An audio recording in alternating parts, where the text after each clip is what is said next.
DCM DK ಶಿವಕುಮಾರ್ಗೆ ಮುಖ್ಯಮಂತ್ರಿಯಾಗುವ ಅವಕಾಶ ಸಿಗಲಿ ಅಂತ ರಂಭಾಪುರಿ ಶ್ರೀಗಳು ಕೊಟ್ಟಂತಹ ಹೇಳಿಕೆ. ಈಗ ಈ ವಿಚಾರಕ್ಕೆ ಸಂಬಂಧಪಟ್ಟಂತೆ ಕಾಂಗ್ರೆಸ್ನಲ್ಲಿ ಕೆಲವರು ರಿಯಾಕ್ಟ್ ಮಾಡಿದ್ದಾರೆ. ರಂಭಾಪುರಿ ಶ್ರೀಗಳ ಹೇಳಿಕೆಯಿಂದ ಕಾಂಗ್ರೆಸ್ನಲ್ಲಿ ಒಂಥರ ಸಂಚಲನ ಸೃಷ್ಟಿಯಾಗಿದೆ. ಪರಮೇಶ್ವರ್ ಅವರು ಸಮರ್ಥನೆ ಮಾಡ್ಕೊಂಡಿದ್ದಾರೆ, ಗೃಹ ಸಚಿವರು. ಶ್ರೀಗಳು ಹೇಳಿದ್ರಲ್ಲಿ ತಪ್ಪೇನಿದೆ, ರಂಭಾಪುರಿ ಶ್ರೀಗಳದ್ದು ವೈಯಕ್ತಿಕವಾದ ಹೇಳಿಕೆ ಅಂತ ಮತ್ತೊಬ್ಬ ಸಚಿವ ಚಲುವರಾಯಸ್ವಾಮಿ ಕೂಡ ಸಮರ್ಥನೆಯನ್ನ ಮಾಡಿಕೊಂಡಿದ್ದಾರೆ.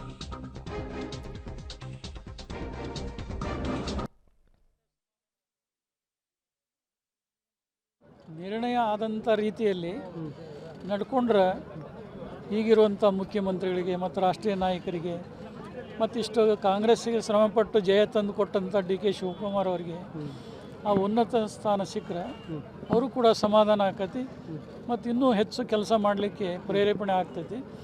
ಈಗಾಗಲೇ ಕೆಲವು ಜನ ಅಧ್ಯಕ್ಷ ಪದವಿ ತ್ಯಾಗ ಮಾಡಬೇಕು, ಬೇರೆದವರು ಕೊಡಬೇಕು ಅಂತ ಹೇಳ್ತಾರೆ. ಎಲ್ಲಿವರೆಗೆ ಅವರು ಮುಖ್ಯಮಂತ್ರಿ ಸ್ಥಾನದಲ್ಲಿ ಕೂಡೋದಿಲ್ಲ ಅಲ್ಲಿವರೆಗೆ ಅಧ್ಯಕ್ಷ ಸ್ಥಾನ ಬೇರೆಯವರಿಗೆ ಕೇಂದ್ರ ನಾಯಕರು ಬಿಟ್ಟು ಕೊಡು ಅಂತ ಹೇಳಲಿಕ್ಕೆ ಅವರಿಗೆ ತಾತ್ವಿಕವಾಗಿ ಯಾವುದೇ ಒಂದು ಶಕ್ತಿ ಅಭಿಮಾನ ಬರೋದಿಲ್ಲ. ಬಹುಶಃ ಇಲ್ಲಿ ಖಾಲಿ ಆದ್ರೆ ಆ ಸ್ಥಾನ ಅವರಿಗೆ ಭದ್ರತೆ ಒದಗಿಸಿ ಕೊಟ್ಟರೆ ಈ ಸ್ಥಾನ ಅವರು ಅಧ್ಯಕ್ಷ ಸ್ಥಾನ ಯಾರಿಗಾದರೂ ಬಿಟ್ಟು ಕೊಡೋದರಲ್ಲಿ ಸಂದೇಹ ಇಲ್ಲ. ಅದನ್ನು ರಾಷ್ಟ್ರೀಯ ನಾಯಕರೇ ನಿರ್ಣಯಾತ್ಮಕವಾಗಿ ಹೇಳಬೇಕೇ ಹೊರತು ಬೇರೆಯವರು ಹೇಳಿದರೆ ಪ್ರಯೋಜನ ಇಲ್ಲ. ಸರ್, ರಂಭಾಪುರ ಸ್ವಾಮೀಜಿ ಹೇಳಿದರೆ ಡಿ ಕೆ ಶಿವಕುಮಾರ್ ಒಂದು ಅವಕಾಶ ಕೊಡಬೇಕು ಸಿ ಎಂ ಆಗಲಿಕ್ಕೆ. ಅದು ಅವರ ಅಭಿಪ್ರಾಯ ಹೇಳಿದ್ದಾರೆ. ಅದು ಅವರ ಅಭಿಪ್ರಾಯ ಹೇಳಿದ್ದಾರೆ, ಅದರಲ್ಲಿ ತಪ್ಪೇನಿದೆ? ಅವರವ್ರ ವೈಯಕ್ತಿಕವಾದಂಥ ಬ್ಲೆಸ್ಸಿಂಗ್ ಮಾಡೋದಾಗಲಿ, ಅಭಿಪ್ರಾಯ ಪಡೋದಾಗಲಿ, ಅಥವಾ ಏನಾದ್ರೂ ಎಕ್ಸ್ಪ್ರೆಸ್ ಮಾಡೋದಾಗಲಿ, ಅದು ಎವರಿಬಡಿ ಪ್ರತಿಯೊಬ್ಬರಿಗೂ ಅವ್ರದ್ದೇ ಆದಂಥ ವೈಯಕ್ತಿಕವಾದಂಥ ರೈಟ್ಸ್ ಇರುತ್ತೆ, ಅದು ಹೇಳಿರ್ತಾರೆ. ನಮ್ಮ ಪಾರ್ಟಿನಲ್ಲಿ ಆ ಪ್ರಶ್ನೆನೇ ಇಲ್ಲ. ಈಗ ಡಿ ಕೆ ಅವರು, ಸಿದ್ದರಾಮಯ್ಯನವರೇ ಭಾಳ ಅನ್ಯೋನ್ಯವಾಗಿ ಭಾಳ ಕಷ್ಟಪಟ್ಟು ಖರ್ಗೆಯವರು ಮತ್ತು ನಮ್ಮ ಸುರ್ಜೇವಾಲಾ, ರಾಹುಲ್ ಗಾಂಧಿಯವರು, ವೇಣುಗೋಪಾಲು ಇವರಿಬ್ಬರು ಸೇರಿ ಇವತ್ತು 138 ಜನ ತರಿಸಿರೋದು. ಆಲ್ಮೋಸ್ಟ್ ಅದು ಏನೇ ತೀರ್ಮಾನ ಆದ್ರೂ ನಮ್ಮ ಹೈಕಮಾಂಡ್ ಜೊತೆ ಕೂತ್ಕೊಂಡು ಇಬ್ಬರೂ ತೀರ್ಮಾನ ಮಾಡ್ಕೊಳ್ಳೋತ ಅವ್ರಿಗೆ ಒಂದು ರಿಲೇಷನ್ಶಿಪ್ನ ಇಟ್ಕೊಂಡಿದ್ದಾರೆ. ಈ ಬಗ್ಗೆ ಮತ್ತಷ್ಟು ಮಾಹಿತಿ ನನ್ನ ಕೊಲೀಗ್ ಸುಖೇಶ್ ಅವರಿಂದ ಪಡ್ಕೊಳ್ಳೋಣ. ಸುಖೇಶ್, ಈಗ ರಂಭಾಪುರಿ ಶ್ರೀಗಳ ಹೇಳಿಕೆಯನ್ನು ಕಾಂಗ್ರೆಸ್ ನಾಯಕರು ಅಥವಾ ಹೈಕಮಾಂಡ್ ಯಾವ ದೃಷ್ಟಿಕೋನದಲ್ಲಿ ನೋಡುತ್ತೆ ಅಂತ? ಯಾಕೆಂದರೆ ಇಲ್ಲಿ ಸಮುದಾಯಗಳ ಬಲ ಬೆಂಬಲ ಯಾರಿಗಿದೆ ಅಂತಕ್ಕಂಥ ಲೆಕ್ಕಾಚಾರ ಕೂಡ ಬರುತ್ತೆ. ಸೊ ಹಾಗಾಗಿ ಈ ರಂಭಾಪುರಿ ಶ್ರೀಗಳ ಹೇಳಿಕೆ ಎಷ್ಟು ಮಹತ್ವ ಪಡ್ಕೊಳ್ಳುತ್ತೆ ಈ ವಿಚಾರದಲ್ಲಿ ಅಂತ?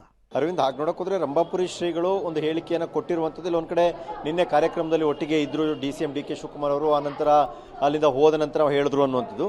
ಜೊತೆಗೆ ಅದೇ ಸಮುದಾಯದ ಸ್ವಾಮೀಜಿಗಳು ಹೇಳಿದಾಗ ಅದು ಬೇರೆ ರೀತಿಯ ಒಂದಷ್ಟು ರಿಯಾಕ್ಷನ್ಸ್ ಬರ್ತಾ ಇತ್ತೇನೋ. ಆದರೆ ಇಲ್ಲಿ ದೊಡ್ಡ ಮಟ್ಟಿಗೆ ವಿರೋಧ ರೀತಿಯೂ ವ್ಯಕ್ತವಾಗಿಲ್ಲ. ಅವ್ರ ವೈಯಕ್ತಿಕ ಅಭಿಪ್ರಾಯನವ್ರು ಹೇಳಿದರೆ ಅದರಲ್ಲಿ ತಪ್ಪೇನು ಅನ್ನುವಂಥ ರೀತಿಯ ಪ್ರತಿಕ್ರಿಯೆಗಳು ಬರ್ತಾ ಇದ್ದಾವೆ. ಅದೇ ಏನಾದರೂ ಜಾತಿ ಆಧಾರಿತವಾಗಿ ಸ್ವಾಮೀಜಿಗಳು, ಅಂದರೆ ಒಕ್ಕಲಿಗ ಸ್ವಾಮೀಜಿಗಳು ಯಾರೋ ಹೇಳಿಕೆ ಕೊಟ್ಟಿದ್ದಿದ್ರೆ ಅದು ಇನ್ನೊಂದು ಸ್ವರೂಪವನ್ನು ಪಡೆದುಕೊಳ್ಳಿತ್ತು, ಹೇಳಿಕೆ ಪ್ರತಿ ಹೇಳಿಕೆ. ಹಾಗಂತ ಇದಕ್ಕೂ ಏನು ಪ್ರತಿ ಹೇಳಿಕೆಗಳು ಬರದೇ ಇಲ್ಲ ಅಂತ ಹೇಳಲಿಕ್ಕೂ ಸಾಧ್ಯ ಇಲ್ಲ. ಯಾರು ಬೇಕಾದ್ರೂ ಯಾರು ಯಾವಾಗ ಏನನ್ನ ಪ್ರತಿಕ್ರಿಯಿಸ್ತಾರೆ ಅಂತ ಅದನ್ನ ಪ್ರಿಡಿಕ್ಟ್ ಮಾಡೋದು ಕಷ್ಟ. ಆದರೆ ನಿನ್ನೆಯ ಹೇಳಿಕೆಯ ವಿಚಾರದಲ್ಲಿ ಒಂದು ಸಮುದಾಯದ ಸ್ವಾಮೀಜಿ ಹೇಳಿರೋದು ಇಡೀ ಸಮುದಾಯ ಅದನ್ನು ಪ್ರತಿನಿಧಿಸುತ್ತೆ ಅಥವಾ ಬೆಂಬಲಿಸುತ್ತೆ ಅಂತ ಹೇಳಲಿಕ್ಕೂ ಸಾಧ್ಯ ಇಲ್ಲದೆ ಇರೋದ್ರಿಂದ, ಮತ್ತೆ ಡಿ ಕೆ ಶಿವಕುಮಾರ್ ಆ ಸಮುದಾಯದವರು ಅಲ್ಲದೆ ಇರೋದ್ರಿಂದ ಇದು ಒಂದು ವೈಯಕ್ತಿಕವಾದ ಒಂದು ಹೇಳಿಕೆ ಅಂತೂ ದಾಖಲಾಗಿದೆ.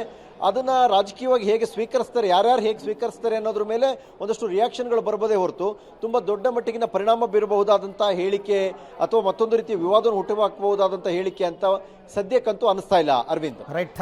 ಹಾಗೆ ಸಂಪರ್ಕದಲ್ಲಿರಿ ಸುಖೇಶ್, ನಿಮ್ಮ ಜೊತೆ ನಾನು ಮತ್ತೆ ಮಾತನಾಡ್ತೀನಿ. ಇರ್ಬೋದು ಅವರ ವೈಯಕ್ತಿಕವಾದ ಹೇಳಿಕೆ ಅಂತ ಅಂದ್ಕೊಂಡು ಸುಮ್ಮನಾಗ್ಬೋದು ಕೆಲವರು. ಇನ್ನು ರಾಜ್ಯ ರಾಜಕೀಯ ಈಗ ಡೆಲ್ಲಿಗೆ ಶಿಫ್ಟ್ ಆದಂತೆ ಕಂಡು ಬರ್ತಾ ಇದೆ. ನಾಳೆ ಡಿಸಿಎಂ, ನಾಡಿದ್ದು ಸಿಎಂ ದೆಹಲಿಗೆ ಪ್ರಯಾಣವನ್ನು ಮಾಡ್ತಾ ಇದ್ದಾರೆ. ಮೊನ್ನೆ ಅಷ್ಟೇ 5 ವರ್ಷ ನಾನೇ ಸಿಎಂ ಅಂದಿದ್ರು ಮುಖ್ಯಮಂತ್ರಿಗಳು. ಸಿದ್ದರಾಮಯ್ಯ ಹೇಳಿಕೆ ಬೆನ್ನಲ್ಲೇ ದೆಹಲಿಗೆ ಡಿಸಿಎಂ ಪ್ರಯಾಣ ಮಾಡ್ತಾ ಇದ್ದಾರೆ. ಡಿ ಕೆ ಭೇಟಿ ಬೆನ್ನಲ್ಲೇ ಸಿದ್ದು ಕೂಡ ದೆಹಲಿಗೆ ಪ್ರಯಾಣ ಮಾಡ್ತಾ ಇದ್ದಾರೆ. ಕುತೂಹಲ ಕೆರಳಿಸಿದೆ ಸಿಎಂ ಡಿಸಿಎಂ ಅವರ ಈ ಡೆಲ್ಲಿ ಭೇಟಿ. ಒಬ್ಬೊಬ್ಬರೇ ಹೋಗಿ ಕೆಲಸ ಮುಗಿಸ್ಕೊಂಡು ಬಂದರೆ ಡಿಪಾರ್ಟ್ಮೆಂಟ್ ಕೆಲಸಕ್ಕೆ ಹೋಗಿದ್ದಾರೆ, ಇಲಾಖೆಯದ್ದು ಅನ್ಬಹುದು. ಬಟ್ ಇವ್ರು ಹೋದಾಗ ಅವರು, ಅವ್ರು ಹೋದಾಗ ಇವರು ಜೊತೆಗೆ ಹೋಗ್ತಾರೆ ಅಂತಂದಾಗ ಅಲ್ಲೇನಾದರೂ ರಾಜಕೀಯ ಇದೆಯಾ ಅನ್ನುವಂಥದ್ದು. ಮೊನ್ನೆ ಡೈರೆಕ್ಟ್ ಸ್ಟೇಟ್ಮೆಂಟ್ ಕೊಟ್ಟಿದ್ದರು ಸಿದ್ದರಾಮಯ್ಯನವರು. ಹೌದು, ನಾನೇ 5 ವರ್ಷ ಸಿಎಂ, ನಿಮಗೇನಾದ್ರು ಅನುಮಾನ ಇದೆಯಾ ಅಂತ. D K Shivakumar, I am helpless, I have to support him ಅಂತ ಅಂದಿದ್ರು. ಸೊ ಈಗ ಅದ್ರ ಬಗ್ಗೆ ಏನಾದರೂ ಹೈಕಮಾಂಡ್ ಲೆವೆಲ್ನಲ್ಲಿ ಚರ್ಚೆಗೆ ಏನಾದರೂ ಹೋಗ್ತಾ ಇದ್ದಾರಾ? ಆ ಥರ ಏನಾದರೂ ಆಯಿತು ಅಂದರೆ ಅಲ್ಲಿಗೆ ರಾಜ್ಯ ರಾಜಕೀಯ ಹೆಚ್ಚು ಕಡಿಮೆ ಡೆಲ್ಲಿಗೆ ಶಿಫ್ಟ್ ಆದಂತೆ ಕಂಡು ಬರುತ್ತೆ. ಹೈಕಮಾಂಡ್ ನಾಯಕರು ಇದನ್ನು ಯಾವ ರೀತಿ ಬಗೆಹರಿಸ್ತಾರೆ ನೋಡಬೇಕು. ಈ ಬಗ್ಗೆ ಕೂಡ ಮತ್ತಷ್ಟು ಮಾಹಿತಿ ನನ್ನ ಕೊಲೀಗ್ ಸುಕೇಶ್ ಅವರಿಂದ ಪಡ್ಕೊಳ್ಳೋಣ. ಸುಕೇಶ್, ಇದು ಕೇವಲ ಇಲಾಖಾವಾರು ವಿಚಾರಗಳಿಗೆ ಹೋಗ್ತಿರ್ತಾರೆ ಎಲ್ಲರೂ ಕೂಡ ಡೆಲ್ಲಿಗೆ, ಆದರೆ CM DCM ಒಟ್ಟೊಟ್ಟಿಗೆ ಹೋಗ್ತಿರೋದು, ಇತ್ತೀಚೆಗೆ ಇವರುಗಳು ಕೊಟ್ಟ ಸ್ಟೇಟ್ಮೆಂಟ್, ಇದೆಲ್ಲವನ್ನು ನೋಡ್ತಾ ಇದ್ದರೆ ರಾಜ್ಯದ ರಾಜಕೀಯ ಡೆಲ್ಲಿಗೆ ಶಿಫ್ಟ್ ಆಗಿದೆಯಾ ಅಂತ? ಸದ್ಯಕ್ಕೆ ಹಾಗೆ ಅನಿಸ್ತಾ ಇದೆ ಅರವಿಂದ್. ಯಾಕಂದ್ರೆ ನಾಳೆ DCM DK ಶಿವಕುಮಾರ್ ಹೋಗ್ತಾ ಇದ್ದಾರೆ, ಬುಧವಾರ ಬೆಳಿಗ್ಗೆ ಮುಖ್ಯಮಂತ್ರಿಗಳು ಹೋಗ್ತಾ ಇದ್ದಾರೆ. ಇಬ್ಬರು ಕೂಡ ಸರ್ಕಾರಕ್ಕೆ ಸಂಬಂಧಪಟ್ಟ ಒಂದಷ್ಟು ಕೆಲಸಗಳು, ಅಲ್ಲಿನ ಸಚಿವರುಗಳ ಭೇಟಿ, ಹೀಗೆ ಬೇರೆ ಬೇರೆ ವಿಚಾರಗಳನ್ನ ಇಟ್ಕೊಂಡೇ ಹೋಗ್ತಾ ಇರುವಂಥದ್ದು. ಆದರೆ ದೆಹಲಿಗೆ ಹೋದಂಥ ಸಂದರ್ಭದಲ್ಲಿ ಕಾಂಗ್ರೆಸ್ ನಾಯಕರುಗಳು ಹೈಕಮಾಂಡ್ನ ಭೇಟಿ ಮಾಡುವಂಥದ್ದು ವಾಡಿಕೆ, ಮತ್ತು ಬಹುತೇಕ ಸಂದರ್ಭಗಳಲ್ಲಿ CM DCM ಈ ಥರ ನಾಯಕರುಗಳು ಹೋದಾಗ ಭೇಟಿ ಮಾಡೇ ಬರುವಂಥದ್ದು.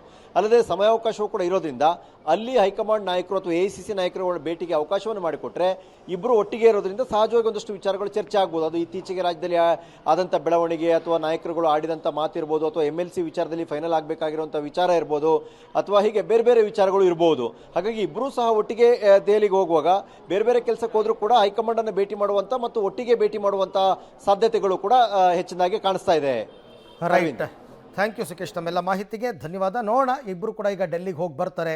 ಒಂದು ಕಡೆ ಸುರ್ಜೇವಾಲಾ ಅವರು ಇಲ್ಲೇ ಇದ್ದಾರೆ ಬೆಂಗಳೂರಿನಲ್ಲಿ, ಶಾಸಕರನ್ನ ಭೇಟಿ ಮಾಡಿಕೊಂಡು ಅವರವರ ರಾಜಕೀಯ ಹೇಗೆ ಏನು ಅಂತಕ್ಕಂಥದ್ದು, ಅವ್ರು ಯಾರ್ಯಾರನ್ನ ಭೇಟಿ ಮಾಡ್ತಾರೆ ಹೈಕಮಾಂಡ್ ಲೆವೆಲ್ನಲ್ಲಿ ಅನ್ನೋದು ಮುಖ್ಯವಾಗುತ್ತೆ. ಇತ್ತೀಚೆಗೆ ಕಳೆದ ವಾರದಲ್ಲಂತೂ ವಿಪರೀತ ಟಾಕ್ಸ್ ಆಗಿತ್ತು ಈ ವಿಚಾರವಾಗಿ.